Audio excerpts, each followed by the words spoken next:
I've started over more times than I can count, not with some grand announcement, no big sunrise, just quiet decisions that sounded like, I can't do this anymore, or maybe I deserve better than this. Starting over isn't always brave. Sometimes it looks like shaking hands while packing up pieces of a life you tried so hard to hold together. Sometimes it's walking away with no backup plan, just a gut feeling and a little bit of hope. And yeah, people might not get it. They'll say you changed. They'll ask what happened. But no one sees the nights you prayed for something to shift. No one hears the silent promises you made to choose yourself this time. Starting over isn't weakness. It's strength that doesn't need applause. It's saying this chapter isn't working and being bold enough to write a new one mid-story. You don't need a sign. You don't need a finish line. You just need the tiniest spark that says, this version of me is not the end of me.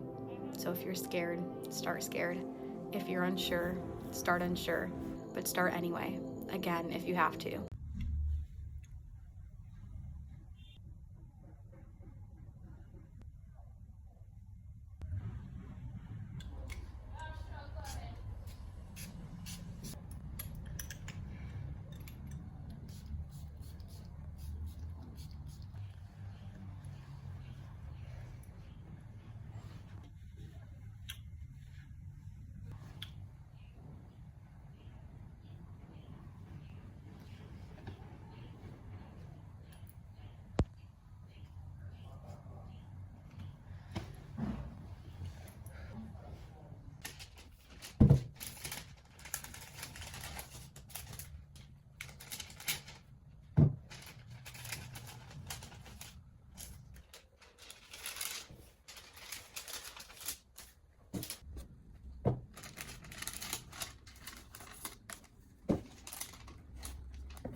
see all these little competitions people do.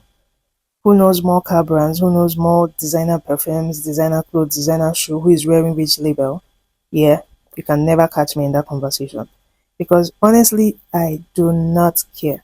When it comes to fragrances, you can never catch me smelling bad. That's one thing about me. But if you ask me the name of the perfume, I don't know. I just know I smell good, and that's all that matters to me. And you could be standing right in front of me wearing an outfit worth $1 million, and I promise you, I won't know what you are wearing, and I won't even try to know. Because honestly, it's none of my business. And I know people will say, oh, you need to represent, you need to know brands, you need to stay exposed. Like, okay, but what does that even mean? Because, see, the funny thing is, when you actually meet the successful people, like the real successful people, not the ones performing it, I mean the real ones, they are the simplest people on earth. And I can't believe that growing up, when people around me would talk about designer brands and those names, I used to feel like I was so dumb, like I wasn't intelligent enough because I couldn't keep up.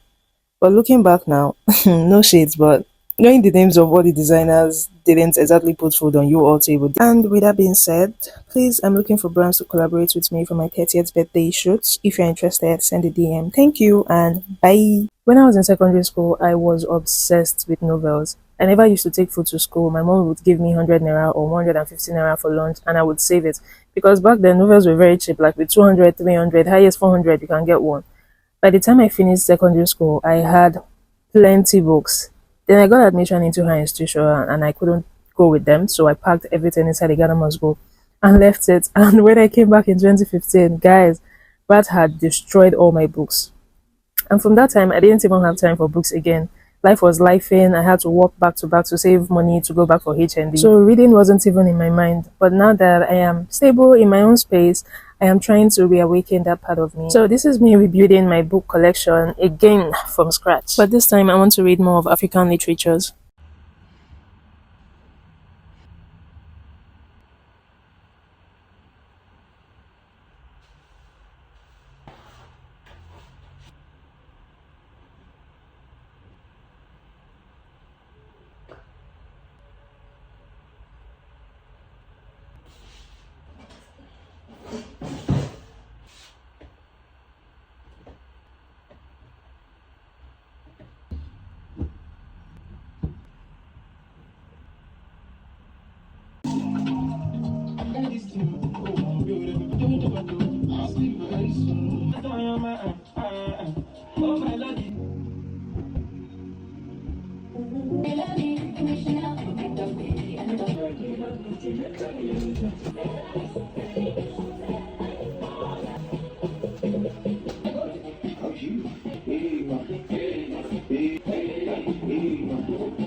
The location, Finnic Capital Headquarters, downtown San Francisco.